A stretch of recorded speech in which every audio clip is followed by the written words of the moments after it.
ਜਗਤ ਟੀਵੀ ਦੇਖ ਰਹੇ ਸਾਰੇ ਦਰਸ਼ਕਾਂ ਦਾ ਸਵਾਗਤ। ਮੈਂ ਸਿਮੀ ਧਾਲੀਵਾਲ ਲੈ ਕੇ ਹਾਜ਼ਰ ਹਾਂ ਤੁਹਾਡੇ ਲਈ ਅੱਜ ਦੀਆਂ ਮੁੱਖ ਖਬਰਾਂ। ਪਹਿਲਾਂ ਨਜ਼ਰ ਮਾਰਦੇ ਹਾਂ ਸੁਰੱਖਿਆ ਵੱਲ।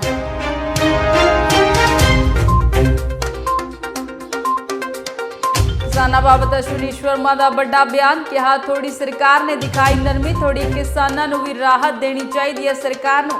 सुखवीर नूं बीमारियां शब्दी चपेड़ा। गुजरात के किसान ने दिल्ली धरने च मोदी के झूठां दा किरदा पर्दाफाश, मोदी नूं पईयां दंदलां। साधु सिंह धर्मसौत ने दिल्ली किसान धरने ते बैठे किसानों नूं अतवादी कहण वालियां नूं दिता ठोकमा जवाब, कहा मैं भी हाँ अतवादी। कैप्टन दे लीडर ने मोदी नूं पाईयां लानतां, कैप्टन दे गाए सोले बन्ने तारीफां दे पुल। फरीदकोट दे पिंड दी पंचायत ने लिया बड़ा फैसला, दिल्ली के किसान मजदूरां दे परिवार खेतीबाड़ी की संभाल करेगी पंचायत। ਹੁਣ ਖਬਰਾਂ ਵਿਸਥਾਰ ਨਾਲ। ਲਗਾਤਾਰ ਕਿਸਾਨੀ ਸੰਘਰਸ਼ ਨੂੰ ਲੈ ਕੇ ਮੋਦੀ ਦੇ ਲੀਡਰ ਬਿਆਨ ਦਿੰਦੇ ਆ ਰਹੇ ਨੇ। ਹੁਣ ਅਸ਼ਵਨੀ ਸ਼ਰਮਾ ਨੇ ਕਿਹਾ ਹੈ ਕਿ ਥੋੜੀ ਨਰਮੀ ਸਰਕਾਰ ਨੇ ਦਿਖਾਈ ਹੈ, ਹੁਣ ਥੋੜੀ ਕਿਸਾਨਾਂ ਨੂੰ ਸਰਕਾਰ ਨੂੰ ਰਾਹਤ ਦੇਣ ਦੀ ਜ਼ਰੂਰਤ ਹੈ। ਨਾਲ ਹੀ ਉਹਨਾਂ ਸੁਖਬੀਰ ਨੂੰ ਬੀਜੇਪੀ ਦੇ ਟੁਕੜੇ ਗੈਂਗ ਵਾਲੇ ਬਿਆਨ ਉੱਤੇ ਵੀ ਮੂੰਹ ਤੋੜ ਜਵਾਬ ਦਿੱਤਾ। किसानी संघर्ष ਨੂੰ ਲੈ ਕੇ बीजेपी लीडर कोई ना कोई बयान ਦਿੰਦੇ ਰਹਿੰਦੇ ਨੇ। ਹੁਣ ਅਸ਼ਵਨੀ ਸ਼ਰਮਾ ਨੇ ਕਿਹਾ ਹੈ ਕਿ ਜਿੱਥੇ ਸਰਕਾਰ ਨਰਮਾਈ ਦਿਖਾਉਂਦੀ ਹੋਈ ਨਜ਼ਰ ਆ ਰਹੀ ਹੈ, ਉੱਥੇ ਹੀ ਕਿਸਾਨਾਂ ਨੂੰ ਵੀ ਥੋੜੀ ਜਿਹੀ ਰਾਹਤ ਸਰਕਾਰ ਨੂੰ ਦੇਣ ਦੀ ਜ਼ਰੂਰਤ ਹੈ। ਪੰਜਾਬੀ ਕਿਸਾਨ ਇਹ ਜਾਣਦੇ ਨੇ ਕਿ ਪੰਜਾਬ ਦੇ ਅੰਦਰ ਜਦੋਂ ਇਸ ਅੰਦੋਲਨ ਦੀ ਸ਼ੁਰੂਆਤ ਹੋਈ ਔਰ ਕਿਸਾਨਾਂ ਨੇ ਖੇਤੀਬਾੜੀ ਬਿੱਲਾਂ ਨੂੰ ਲੈ ਕੇ ਜਿਹੜੀਆਂ ਸ਼ੰਕਾਵਾਂ ਆਪਣੀਆਂ ਜ਼ਾਹਿਰ ਕੀਤੀਆਂ, ਉਹਨਾਂ ਦੇ ਮੁੱਖ ਬਿੰਦੂ ਸੀ ਕਿ MSP ਦੀ ਗਰੰਟੀ ਮਿਲਣੀ ਚਾਹੀਦੀ। ਦੂਸਰਾ ਸੀ ਕਿ ਮੰਡੀਆਂ ਜਿਹੜੀਆਂ ਉਹ ਜਥਾਬੱਧ ਚਲਦੀਆਂ ਰਹਿਣੀਆਂ ਚਾਹੀਦੀਆਂ। ਤੀਸਰਾ ਸੀ ਕਿ SDM ਕੋਰਟ ਦੀ ਜਗ੍ਹਾ ਅਗਰ ਕੋਈ ਵਿਵਾਦ ਹੈ ਤੇ ਉਹਦੇ ਲਈ ਨਿਆਲੇ ਹੋਣਾ ਚਾਹੀਦਾ। ਕੇਂਦਰ ਨੇ ਇਹਨਾਂ ਤਿੰਨਾਂ ਸ਼ੰਕਾਵਾਂ ਦਾ ਨਿਵਾਰਨ ਕਰਨ ਲਈ ਕਿਸਾਨ ਜਥੇਬੰਦੀਆਂ ਨੂੰ ਪ੍ਰਸਤਾਵ ਜਿਹੜਾ ਬਣਾ ਕੇ ਭੇਜਤਾ ਔਰ ਖੁੱਲੇ ਮਨ ਦੇ ਨਾਲ ਕੱਲ ਵੀ ਦੇਸ਼ ਦੇ ਪ੍ਰਧਾਨ ਮੰਤਰੀ ਜੀ ਨੇ ਵੀ ਕਿਹਾ, ਅੱਜ ਹਰਦੀਪ ਪੁਰੀ ਜੀ ਨੇ ਵੀ ਕਿਹਾ ਕਿ ਕਿਸਾਨ ਜਥੇਬੰਦੀਆਂ ਨੂੰ ਕਾਨੂੰਨਾਂ ਪ੍ਰਤੀ ਇਹ ਜਿੱਦ ਛੱਡਣੀ ਚਾਹੀਦੀ ਹੈ ਕਿ ਕਾਨੂੰਨ ਵਾਪਸ ਲਓ। ਉਹਨਾਂ ਨੂੰ ਅਗਰ ਕੋਈ ਲੱਗਦਾ ਹੈ ਕਿ ਹੁਣ ਵੀ ਕੋਈ ਕਲਾਸ ਕੋਈ ਬਿੰਦੂ ਐਸਾ ਹੈਗਾ ਜਿਹੜਾ ਕਿਸਾਨ ਦੇ ਹਿੱਤ 'ਚ ਨਹੀਂ ਹੈ, ਉਹਨੂੰ ਉਹ ਟੇਬਲ ਤੇ ਆਣ ਦੱਸਣ। ਕਿਸਾਨ ਦੇ ਹਿੱਤ ਲਈ, ਕਿਸਾਨ ਦੀ ਬਿਹਤਰੀ ਲਈ ਇਹ ਕਾਨੂੰਨ ਆਏ ਨੇ। ਅਗਰ ਕੋਈ ਉਹਦੇ 'ਚ ਕਮੀ ਨਜ਼ਰ ਆਉਂਦੀ ਹੈ ਤੇ ਸਰਕਾਰ ਉਸ ਕਮੀ ਨੂੰ ਦੂਰ ਕਰਨ ਲਈ ਤਿਆਰ ਹੈ।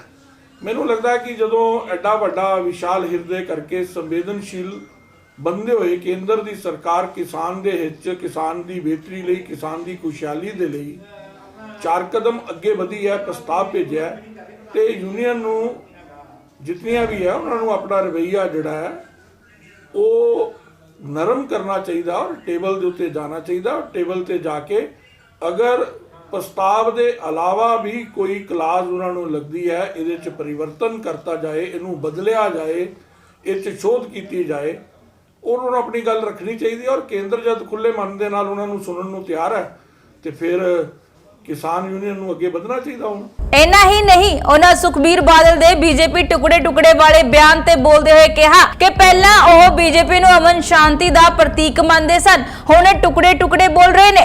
ਇਸ ਮੌਕੇ ਅਸ਼ਵਨੀ ਸ਼ਰਮਾ ਨੇ ਕਿਸਾਨਾਂ ਦੇ ਨਾਲ ਸੁਖਬੀਰ ਬਾਦਲ ਦੇ ਖਿਲਾਫ ਵੀ ਖੂਬ ਭੜਾਸ ਕੱਢੀ। ਮੈਨੂੰ ਐਸਾ ਲੱਗਦਾ ਹੈ ਕਿ ਸੁਖਬੀਰ ਬਾਦਲ ਜੀ ਦਾ ਨਾ ਥੋੜਾ ਜਿਹਾ ਬੁਖਲਾਹਟ ਹੈ। ਅੱਜ ਤੱਕ ਤਾਂ ਬੀਜੇਪੀ ਪੰਜਾਬ ਤੇ ਅਮਨ ਦੀ ਔਰ ਦੀ ਸ਼ਾਂਤੀ ਦੀ ਗਰੰਟੀ ਸੀ ਔਰ ਅੱਜ ਉਹ ਟੁਕੜੇ ਗੈਂਗ ਹੋ ਗਈ। ਬੀਜੇਪੀ ਨੇ ਕਦੀ ਕਿਸੇ ਨੂੰ ਤੋੜਿਆ ਨਹੀਂ ਹੈ, ਬੀਜੇਪੀ ਨੇ ਜੋੜਨ ਦਾ ਕੰਮ ਕੀਤਾ ਔਰ ਪੰਜਾਬ ਦੇ ਅਮਨ ਔਰ ਸ਼ਾਂਤੀ ਲਈ ਹੀ 75 ਦਿਨ ਹੋ ਗਏ ਨੇ ਸਾਡੇ ਕਾਰਜਕਰਤਾਵਾਂ ਦੇ ਘਰ ਦੇ ਬਾਹਰ ਧਰਨੇ ਲੱਗੇ ਨੇ। 75 ਦਿਨ ਹੋ ਗਏ ਨੇ। ਕਦੀ ਕੋਈ ਕਿਸੇ ਪਾਰਟੀ ਦਾ ਲੀਡਰ ਬੋਲਦਾ, ਕਦੀ ਕਿਸੇ ਪਾਰਟੀ ਦਾ ਲੀਡਰ ਬੋਲਦਾ ਕਿ ਬੀਜੇਪੀ ਵਾਲੇ ਆਣਗੇ, ਡਾਂਗਾ ਮਾਰਾਂਗੇ, ਇਹ ਕਰਾਂਗੇ, ਉਹ ਕਰਾਂਗੇ। ਲੇਕਿਨ ਪੰਜਾਬ ਦੇ ਅਮਨ ਔਰ ਸ਼ਾਂਤੀ ਦੇ ਲਈ ਬੀਜੇਪੀ ਨੇ ਕਦੀ ਵੀ ਐਸੀ ਕੋਈ ਭਾਸ਼ਾ ਦਾ ਪ੍ਰਯੋਗ ਨਹੀਂ ਕੀਤਾ। ਇਸ ਕਰਕੇ ਸੁਖਬੀਰ ਬਾਦਲ ਜੀ ਨੂੰ ਵੱਡੇ ਬਾਦਲ ਸਾਹਿਬ ਕੋਲੋਂ ਪੁੱਛ ਲੈਣਾ ਚਾਹੀਦਾ ਕਿ ਬੀਜੇਪੀ ਪੰਜਾਬ ਦੇ ਅਮਨ ਔਰ ਸ਼ਾਂਤੀ ਦੀ ਗਰੰਟੀ ਹੈ ਜਾਂ ਬੀਜੇਪੀ ਪੰਜਾਬ ਦੇ ਅੰਦਰ ਜੋ ਉਹਨਾਂ ਨੇ ਸ਼ਬਦ ਪ੍ਰਯੋਗ ਕੀਤੇ ਨੇ, ਮੈਨੂੰ ਲੱਗਦਾ ਬਾਦਲ ਸਾਹਿਬ ਹੀ ਰੋਕ ਦੇਣਗੇ ਕਾਕਾ ਇਹ ਕੀ ਬੋਲ ਰਹੇ ਆ। ਇਸ ਕਰਕੇ ਪੰਜਾਬ ਦਾ ਅਮਨ, ਪੰਜਾਬ ਦੀ ਸ਼ਾਂਤੀ ਲਈ ਪੋਲੀਟੀਕਲ ਪਾਰਟੀ ਦੇ ਹੈੱਡ ਨੂੰ ਸੰਵੇਦਨਸ਼ੀਲ ਸਟੇਟ ਹੈ, ਇਹਦੇ ਉੱਤੇ ਕੋਈ ਵੀ ਕਮੈਂਟ ਕਰਨ ਤੋਂ ਪਹਿਲਾਂ 100 ਵਾਰ ਉਹਨਾਂ ਨੂੰ ਸੋਚਣਾ ਚਾਹੀਦਾ ਕਿ ਐਸਾ ਕੋਈ ਸ਼ਬਦ ਨਾ ਨਿਕਲੇ ਜਿਹੜਾ ਪੰਜਾਬ ਦੇ ਅਮਨ ਸ਼ਾਂਤੀ ਨੂੰ ਧੱਕਾ ਲਾਏ। ਗੁਜਰਾਤ ਤੋਂ ਆਏ ਕਿਸਾਨ ਨੇ ਮੋਦੀ ਸਰਕਾਰ ਦੇ ਵੱਡੇ ਝੂਠ ਜੋ ਉਹਨਾਂ ਨੇ ਕਿਸਾਨਾਂ ਬਾਬਤ ਬੋਲੇ ਉਹਨਾਂ ਨੂੰ ਮੀਡੀਆ ਦੇ ਸਾਹਮਣੇ ਬੇਨਕਾਬ ਕੀਤਾ ਅਤੇ ਮੋਦੀ ਦੇ ਖਿਲਾਫ ਖੂਬ ਪੜਾਸ ਕੱਢੀ। जब जो नरेंद्र मोदी गुजरात से वो 2014 में वो इलेक्शन लड़के जब वड़ा प्रधान बना तब से यहाँ आकर किसानों के वलन में झूठ बोल रहा है और ये कह रहा है कोई 3 बिल हमने जो देश भर में जो प्रसार किया है वो सब किसानों के वलन किसानों के हित में है। नहीं, ये बात गलत है, ये झूठ बोलते आए हैं और झूठ बोल रहा है। जो 8 तारीख का जो ऐलान था बंद का, तो मेरे को 10 बजे अरेस्ट जो अटकायत में रख दिया था। अच्छा, आपको अरेस्ट कर लिया? हाँ, आपको मुझे 8 तारीख को 10 बजे अरेस्ट कर लिया था। और मतलब अरेस्ट किया था तो क्या कहा था, क्यों? मैंने तो वो बोला, वो क्या बोलते थे को डीसीपी साहब बुलाते हैं आपका निवेदन लेने के लिए। मैंने बोला नहीं, डीसीपी निवेदन लेने के नहीं बुलाते हैं वो। हाँ, आप हमको अटकायत करने के लिए आए हैं तो हम तैयार है। तो मैं चल के गाड़ी में बैठ गया, लेकिन हमारे कार्यकर्ताओं ने वो रास्ता रोको का आंदोलन था वो जारी रखा और रास्ता रोका हुआ और बाद में उसको 25 कार्यकरों का अटकायत किया और 4 बजे तक अटकायत में रखे। और ऐसे 6 तारीख से अघोषित कटोकटी रख दी है गुजरात में। अच्छा, एक चीज़ और है, इसी वजह से क्या गुजरात साइड से किसान जो हैं वो कम आ रहे हैं? हाँ, ये इसी वजह से कम हुई है। और एक बात है, हमारे जो मुसलमान जो खेडूत है वो डरते हैं, जो 2002 का हुआ है इसी से किसान खेडूत इस कानून के खिलाफ है। लेकिन ये जो आंदोलन में जुड़ने में मुसलमान खेडूत है डरते हैं। ਕੈਬਨਿਟ ਮੰਤਰੀ ਸਾਧੂ ਸਿੰਘ ਧਰਮਸੌਤ ਨੇ ਹਰੀਕੇ ਝੀਲ ਦਾ ਦੌਰਾ ਕਰਨ ਮੌਕੇ ਦਿੱਲੀ 'ਚ ਕਿਸਾਨੀ ਧਰਨੇ ਤੇ ਬੈਠੇ ਕਿਸਾਨਾਂ ਦੇ ਮੁੱਦੇ ਤੇ ਬੋਲਦੇ ਹੋਏ ਕਿਹਾ ਕਿ ਧਰਨੇ ਤੇ ਬੈਠੇ ਕਿਸਾਨਾਂ ਨੂੰ ਜੇਕਰ ਕੇਂਦਰ ਸਰਕਾਰ ਖਾਲਿਸਤਾਨੀ ਅੱਤਵਾਦੀ ਆਖਦੀ ਹੈ ਤਾਂ ਉਹ ਵੀ ਅੱਤਵਾਦੀ ਨੇ। ਇਸ ਮੌਕੇ ਉਹਨਾਂ ਨੇ ਮੋਦੀ ਨੂੰ ਲਾਂਤਾਂ ਅਤੇ ਕੈਪਟਨ ਦੀ ਤਾਰੀਫਾਂ ਦੇ ਪੁੱਲ ਬੰਨੇ। ਦੇਖੋ, ਮੋਦੀ ਦਾ ਹੰਕਾਰ ਝਲਕਦਾ ਹੈ ਔਰ ਦੇਸ਼ ਦੇ ਕਿਸਾਨ ਨੂੰ ਤੰਗ ਔਰ ਪਰੇਸ਼ਾਨ ਕਰ ਰਿਹਾ। ਜਿਸ ਕਿਸਾਨ ਨੇ ਆਜ਼ਾਦੀ ਤੋਂ ਬਾਅਦ ਜਦੋਂ ਅਨਾਜ ਨਹੀਂ ਸੀ ਬਾਹਰੋਂ ਲੋਕਾਂ ਤੋਂ ਮੰਗਦੇ ਸੀ, ਆਪਣੇ ਬਲਬੂਤੇ ਤੇ 70% ਹਿੱਸਾ ਇਕੱਲੇ ਪੰਜਾਬ ਨੇ ਪਾਇਆ ਸੀ। ਅੱਜ ਉਸ ਕਿਸਾਨ ਨੂੰ ਰੋੜਿਆ ਜਾ ਰਿਹਾ ਔਰ ਮੋਦੀ ਸਾਹਿਬ ਨੂੰ ਚਾਹੀਦਾ ਹੈ ਕਿ ਇਮੀਡੀਏਟਲੀ ਦਾ ਜੋ ਕਾਲੇ ਕਾਨੂੰਨ ਬਣਾਏ ਨੇ ਵਾਪਸ ਲੈਣ, ਨਹੀਂ ਤਾਂ ਪੰਜਾਬ ਦੇ ਲੋਕ ਜਾਣਦੇ ਨੇ ਕਿਵੇਂ ਵਾਪਸ ਕਰਨ। ਸੋਧ ਦੀ ਗੱਲ ਹੋ ਰਹੀ, ਸਰ ਸੋਧ ਦੀ ਗੱਲ ਤੇ ਹੋ ਰਹੀ ਹੈ, ਪਰ ਕਾਨੂੰਨ ਵਾਪਸ ਲੈਣ ਦੀ ਗੱਲ ਨਹੀਂ ਕਿਤੇ ਹੋ ਰਹੀ। ਵਾਪਸ ਲਵੇ ਸੋਧ ਦਾ ਕੀ ਹੁੰਦਾ? ਪਰ ਇੱਕ ਜਿਹੜੇ ਉੱਥੇ ਕਿਸਾਨ ਧਰਨਾ ਦੇ ਰਹੇ ਆ, ਪ੍ਰਦਰਸ਼ਨ ਕਰ ਰਹੇ, ਉਹਨਾਂ ਨੂੰ ਖਾਲਿਸਤਾਨੀ ਕਿਹਾ ਜਾ ਰਿਹਾ, ਉਹਨੂੰ ਅੱਤਵਾਦੀ ਵੀ ਕਿਹਾ ਜਾ ਰਿਹਾ। ਜੇ ਸਾਡੇ ਕਿਸਾਨ ਨੂੰ ਅੱਤਵਾਦੀ ਕਹਿੰਦੇ ਤਾਂ ਮੈਂ ਵੀ ਅੱਤਵਾਦੀ। ਕੈਬਨਿਟ ਮੰਤਰੀ ਬਲਵੀਰ ਸਿੰਘ ਸਿੱਧੂ ਲੁਧਿਆਣਾ ਪਹੁੰਚੇ, ਜਿੱਥੇ ਉਹਨਾਂ ਕੇਂਦਰ ਤੇ ਖੇਤੀਬਾੜੀ ਕਾਨੂੰਨਾਂ ਉੱਤੇ ਬੋਲਦੇ ਹੋਏ ਕਿਹਾ ਕਿ ਜੋ ਕਿਸਾਨ ਦੇਸ਼ ਲਈ ਅੰਨ ਪੈਦਾ ਕਰ ਰਿਹਾ ਹੈ ਉਹਨਾਂ ਨੂੰ ਕੇਂਦਰ ਸਰਕਾਰ ਮੰਗਤਾ ਬਣਾਉਣ ਤੇ ਲੱਗੀ ਹੋਈ ਹੈ, ਪਰ ਕਿਸਾਨਾਂ ਦੇ ਅੰਦੋਲਨ ਨੂੰ ਪੰਜਾਬ ਸਰਕਾਰ ਸਪੋਰਟ ਕਰ ਰਹੀ ਹੈ। ਦੇਖੋ, ਗੱਲ ਤਾਂ ਹੈਗੀ ਕਿ ਵੀ ਜੋ ਦਿੱਲੀ ਦੇ ਵਿੱਚ ਇਸ ਵੇਲੇ ਕਿਸਾਨ ਧਰਨੇ ਤੇ ਬੈਠੇ ਨੇ, किसान जो धरने पे बैठे हैं, मैं आपको बताना चाहता हूँ जो किसान धरने पे दिल्ली में बैठे हैं और पिछले 15-20 दिन से बड़ा ज़बरदस्त प्रोटेस्ट चल रहा है और उसमें हमारी सरकार भी किसानों के साथ है। क्या कल हमारी पार्टी ने बड़ी तगड़ा प्रोटेस्ट किया वहाँ पे शंभू एरिया पे, तो बहुत ही हज़ारों की तादाद में लोग वहाँ पहुँचे और पूरे पंजाब के लोगों के अंदर रोष भी इस चीज़ का कि जो पंजाब पहले पूरे हिंदुस्तान को फूड पूल में अपना 50% का डालता था, आज उसको पखारी बनाने जा रही है सेंट्रल गवर्नमेंट। जोड़े एक 3 काले कानून हैं जो हमारे डेथ वारंट की तरह हैं, क्योंकि पंजाब का किसान खुशहाली है तो पंजाब ये MSP करके है ਗਰੰਟਡ ਆਫ ਸਿक्योरिटी अपनी प्रोक्योरमेंट दी है। इस करके जेकर आप इसको बंद कर देंगे तो किसान की इवन सारे पंजाब की इकॉनमी डामाडोल हो जाएगी। पर सेंट्रल सरकार कह रही है कि हमने तो मान लिया है एमएसपी रहेगी, मतलब अमेंडमेंट करने के लिए एमएसपी तो मक्की में भी है, एमएसपी तो मक्की में भी है, लेकिन कहाँ वो इम्प्लीमेंट होती है। लेकिन जो गारंटी है उसका फूड को उठाने की, जब जो जितने वीट है राइस है वो क्या देते हैं, लिख के देंगे हम, लेकिन किसान लिख के पार्लियामेंट में लेके आए तो मान लेंगे। जैसे जहाँ उन्होंने कानून पास किया वही करेंगे। लेकिन किसान तो मानने के लिए तैयार नहीं है, वो करेंगे कैंसिल ही करेंगे। भरोसा नहीं रहा ना। जैसे जीएसटी का उन्होंने जो भरोसा दिया था वो भी कॉन्स्टिट्यूशनल आपका क्या था पार्लियामेंट में दिया था, लेकिन वो भी उन्होंने निभाया नहीं। वो भी हमारा 10,000 करोड़ पर रोके बैठे हुए हैं। नितिन गडकरी ने कल कहा है कि हमारी पंजाब से रिपोर्ट आई है कि साहब कांग्रेस की सरकार इसके पीछे है, वो सब करा रही है। पंजाब की सरकार कुछ नहीं करवा रही, पूरा पंजाब उनके पीछे है। और जिस तरह से बयान आ रहे हैं कुछ एमपी के, रमनीत सिंह बिट्टू का बयान आया कि हमारे पैरों तले ज़मीन निकल गई कि चीफ मिनिस्टर सेटिंग करके आए हैं वहाँ बीजेपी मंत्रियों से। कौन बोल रहा है? ये आपके रमनीत सिंह बिट्टू। उनसे पूछिए, मैं वो जहाँ के आपके एमपी हैं उनसे बात कर लेना। लेकिन हमारे सीएम साहब का सीधा विधानसभा में 3 हमने जो काले कानून थे उनको रद्द किया है। हमने पहले पानी बरस जो था वो रद्द किया था हमने।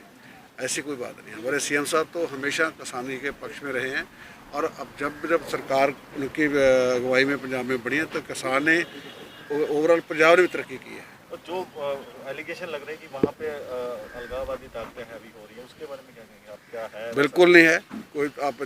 आप देखो पिछले 3 महीने से प्रोटेस्ट चल रहा है, कोई ऐसी बात नहीं। कुछ हो सकता है कुछ लोगों को बीजेपी वालों ने छोड़ रखे हो, लेकिन हमारा पंजाब का कोई ऐसा आदमी नहीं है। ਉਧਰ ਦਿੱਲੀ ਦੇ ਕਿਸਾਨਾਂ ਦੇ ਹੱਕ ਦੇ ਵਿੱਚ ਫਰੀਦਕੋਟ ਦੇ ਪਿੰਡ ਦਾਣਾ ਰੋਮਾਣਾ ਦੀ ਪੰਚਾਇਤ ਨੇ ਵੱਡਾ ਫੈਸਲਾ ਲਿਆ ਹੈ। ਉਹਨਾਂ ਕਿਹਾ ਹੈ ਕਿ ਜੇਕਰ ਪਿੰਡ ਦਾ ਕੋਈ ਵੀ ਇਨਸਾਨ ਮਜ਼ਦੂਰ ਕਿਸਾਨੀ ਸੰਘਰਸ਼ ਦੇ ਲਈ ਦਿੱਲੀ ਗਿਆ ਹੈ ਜਾਂ ਜਾਣਾ ਚਾਹੁੰਦਾ ਹੈ, ਉਸਦੇ ਪਰਿਵਾਰ ਖੇਤੀਬਾੜੀ ਜਾਂ ਕੋਈ ਵੀ ਦਿੱਕਤ ਆਉਂਦੀ ਹੈ ਤਾਂ ਉਸਦੇ ਹੱਲ ਲਈ ਪਿੰਡ ਦੀ ਪੰਚਾਇਤ ਜ਼ਿੰਮੇਵਾਰੀ ਉਠਾਏਗੀ। ਸਰਪੰਚ ਭੁਪਿੰਦਰ ਸਿੰਘ ਪਿੰਡ ਦਾਣਾ ਰੋਮਾਣਾ ਜ਼ਿਲ੍ਹਾ ਫਰੀਦਕੋਟ। ਸਾਡੀ ਪੰਚਾਇਤ ਵੱਲੋਂ ਮੈਂ ਕੁਝ ਪਰੇਸ਼ਾਨੀਆਂ ਦੇਖੀਆਂ ਸੀ ਕਿ ਜਿਹੜੇ ਕਿਸਾਨ ਉੱਥੇ ਹੈ ਜਾਂ ਸਿੰਗਲ ਹੈ ਪਰਿਵਾਰ ਦੇ ਵਿੱਚ, ਉਹ ਜਾਣਾ ਚਾਹੁੰਦੇ ਆ ਵੀ ਇਸ ਕਰਕੇ ਨਹੀਂ ਜਾਂਦੇ ਵੀ ਘਰੇ ਪਸ਼ੂ ਹੈ ਜਾਂ ਕਣਕ ਨੂੰ ਰੇਹ ਪਾਉਣ ਵਾਲੀ ਹੈ। ਤਾਂ ਮੈਂ ਇਹ ਅੱਜ ਫੈਸਲਾ ਕੀਤਾ ਪਿੰਡ ਨਾਲ ਰਲ ਕੇ ਕਿ ਜਿਹੜਾ ਉਹ ਬੇਫਿਕਰ ਹੋ ਕੇ ਉੱਥੇ ਧਰਨੇ ਦੇ ਵਿੱਚ ਜਾਣ, ਆਪਦਾ ਹਿੱਸਾ ਪਾਉਣ, ਤੇ ਅਸੀਂ ਜਿਹੜਾ ਪੰਚਾਇਤ ਤੇ ਮੇਰਾ ਪਿੰਡ ਹੈ ਅਸੀਂ ਉਹਨਾਂ ਦੇ ਪਰਿਵਾਰ ਦੀ, ਉਹਨਾਂ ਦੀ ਫਸਲਵਾੜੀ ਦੀ ਦੇਖ ਰੇਖ ਕਰਾਂਗੇ। ਕਿਸ ਤਰੀਕੇ ਨਾਲ ਮਦਦ ਕਰੋਗੇ ਤੁਸੀਂ?